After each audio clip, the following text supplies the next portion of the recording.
Jumpa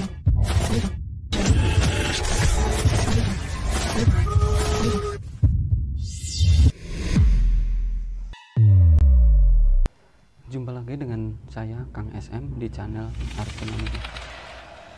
Lama tak berjumpa karena ada kendala sesuatu.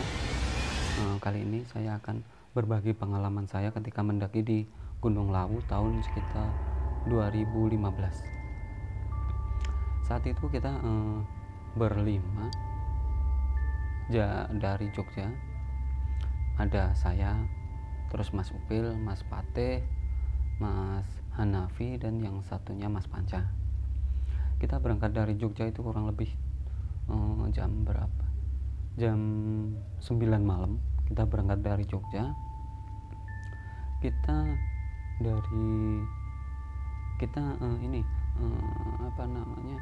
berdua langsung, aku dan Upil langsung menuju ke tempatnya Panca. Itu awal kita mulai pergerakan. Setelah kita kumpul di rumah Mas Panca, ada saya, Mas Upil, sama Mas Hanafi berempat.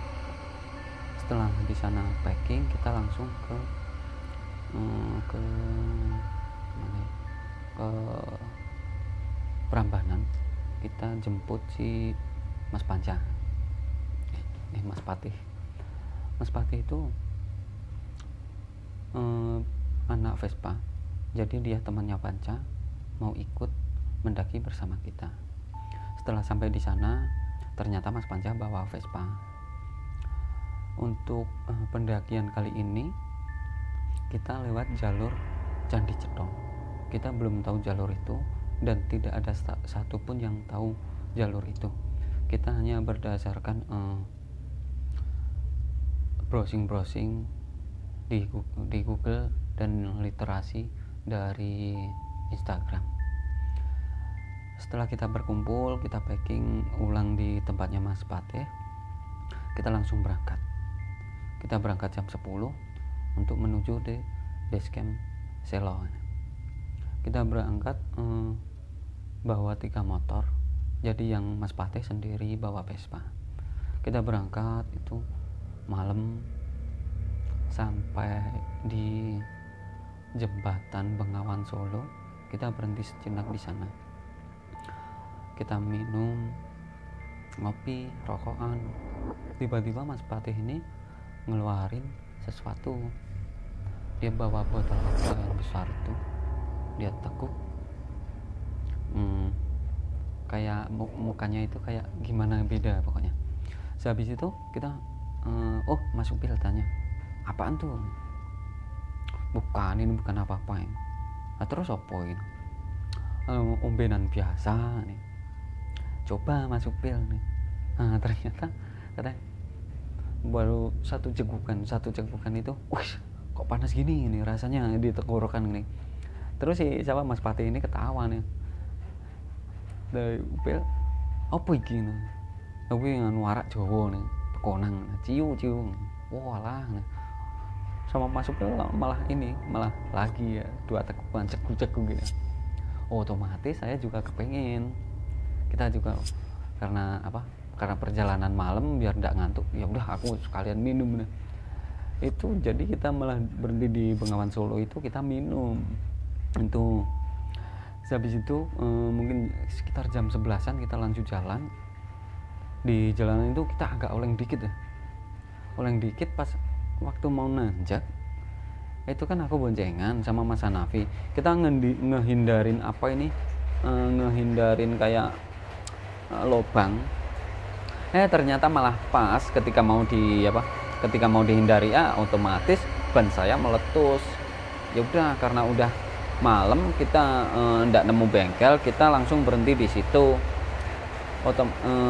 Jadi di pinggir jalan itu ada kayak warung, kayak restoran itu, tapi udah tutup. Kita otomatis langsung berhenti di situ aja dulu untuk tidur di situ. Nah, di sini kita malah sambil minum, jadi agak oleng dikit ya. Setelah itu ini si temenku sampai muntah-muntah di restoran itu. Mohon maaf yang punya restoran. pagi hari kita bangun kurang lebih jam azan subuh itu. Azan subuh kita bangun, ternyata kok bau. Nah, samping kita yang buat tidur itu ternyata tempat sampah. Jadi di sebelahnya itu banyak sampah, belatung-belatung itu. Dan di sebelah kanannya itu ternyata ada makam. Jadi kita tidurnya di dekat makam malam itu. Kita semua juga kaget kenapa ada makam di situ gitu.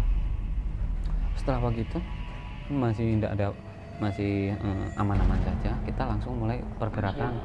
Kita Mas Panca sendiri langsung naik ke atas mau nyari bengkel. Ternyata cuman sebentar, paling sekitar berapa 100 meteran udah nemu. Dia kembali lagi, langsung motor kita dorong, kita langsung taruh ke bengkel untuk ganti ban sambil kita nyari sarapan. Ternyata itu di kayak pasar itu. Kita sarapan sambil nunggu motor jadi. Kurang lebih jam 8 kita langsung menuju ke base camp dengan kondisi jalan yang kelok-kelok gitu. Tak berapa lama itu kita nyampe di base camp Barokah Candi Cetho. Kita packing ulang, terus kita tidur sebentar. Sehabis itu selesai, kita registrasi semua udah beres. Kita langsung naik. Dari pertama kita pintu gerbang itu kita langsung naik lagi. Kita melewatin kayak di pinggir sungai itu yang kayak jurang-jurang itu, dengan yang pertama itu Mas Panca yang paling depan, disusul aku, Mas Pateh, terus si Mas Hanafi dan si Upil yang jadi yang paling belakang. Kita lewatin sungai itu, kita ambil air di situ untuk buat bekal kita. Kita sehabis ngelewatin kayak sungai, kita langsung naik. Itu jalan masih batu-batu makadam. Kita naik, tak berapa lama kita sampai di Candi Cethonya.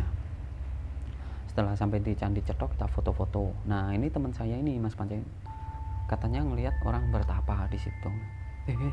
Apa ini? Sopo ya sik topo nih. Nek ndi nih? Di mana? Aku putih-putih nih. Otomatis kita langsung nyari, tapi ndak ada. Mas Patih sendiri yang lihat nih. Ndak ada itu. Nah, setelah itu kan Mas Patih juga mungkin waktu pas kita udah pulang gitu kan dia bicara, katanya lihat tapa itu dia sendiri di dekat yang Candi Cethonya itu. Otomatis si Mas Patih ini tidak mau cerita lagi. Dia hanya bilang, halusinasi mungkin ini masih efek yang semalam gitu. Foto-foto selesai, kita langsung lewatin Candi Cetho. Yang sebelah kirinya Candi Cetho itu jalurnya, kita langsung naik. Yang sebelah kiri ada ladang, yang sebelah kanan hutan. Kita naik, tapi naiknya ini agak masih landai-landai, ya masih lumayan lah, belum terlalu tinggi gitu. Jadi kita mulai pergerakan situ, naik. Kita berapa lama kita nemu kayak kayak sendang. Jadi itu kayak tempat permandian itu. Di situ pun si Mas Upil ini juga merasakan, katanya agak merinding. Sehabis itu dia dengar kayak ada suara gamelan itu. Mas Upil sendiri yang bilangnya, dengar gamelan enggak nih? Gamelan apaan? Mungkin campur sari yang di bawah ada orang hajatan atau nikahan gitu. Oh ya udah, langsung kita naik kurang lebih berapa ya, 45 menit kita sampai di pos 1. Di pos 1 itu kita cuman berhenti sejenak. Itu kurang lebih jam 1 itu kita tiba di pos 1. Kita langsung lanjut lagi naik dengan kondisi yang cuaca panas. Kita agak pelan kita jalan, agak pelan. Dari situ pun kita masih tidak ada kendala. kita lewati sampai pos 2 berhenti sebentar, habis naik lagi sampai ke pos 3, masih aman-aman saja. Di pos 3 ini kita stay dulu kurang lebih jam setengah 4. Kita stay di situ, kita masak-masak untuk mengisi perut sambil ngisi ulang air persediaan kita sampai jam berapa ya, kurang lebih itu 1 jam kita di situ untuk masak, untuk mengisi air, istirahat. Setelah kita selesai 4:30 kita lanjut jalan lagi, kita naik. Nah dari pos 3 sampai menuju ke pos 4 ini, wah itu jalan udah cukup lumayan nanjak banget. Setelah itu kita ngos-ngosannya, ternyata baru sampai di pos Bayangan 4 itu sudah gelap itu. Kita oh ini yang Mas Hanafi paling belakang sendiri, jadi jarak diantara saya, Mas Pateh, terus Mas Panca itu jauh. Aku kan kita bertiga paling depan, yang 2 ini si Hanafi sama Upil. Kita berhenti di pos Bayangan 4 itu kurang lebih 5:30. Kita nungguin, ternyata setelah 15 menit cukup lama, Hanafi dan Mas Upil tiba. Terus kita berunding lagi karena kita udah capek. Ya udah kita stay di pos Bayangan 4. Itu pokoknya yang di sebelah kiri itu ada kayak pos shelter itu kita diriin 1 tenda yang kapasitas kecil, dan yang di luar itu kita bangun 2 tenda lagi ukuran 2x2 gitu. Setelah kita beres mendirikan tenda jam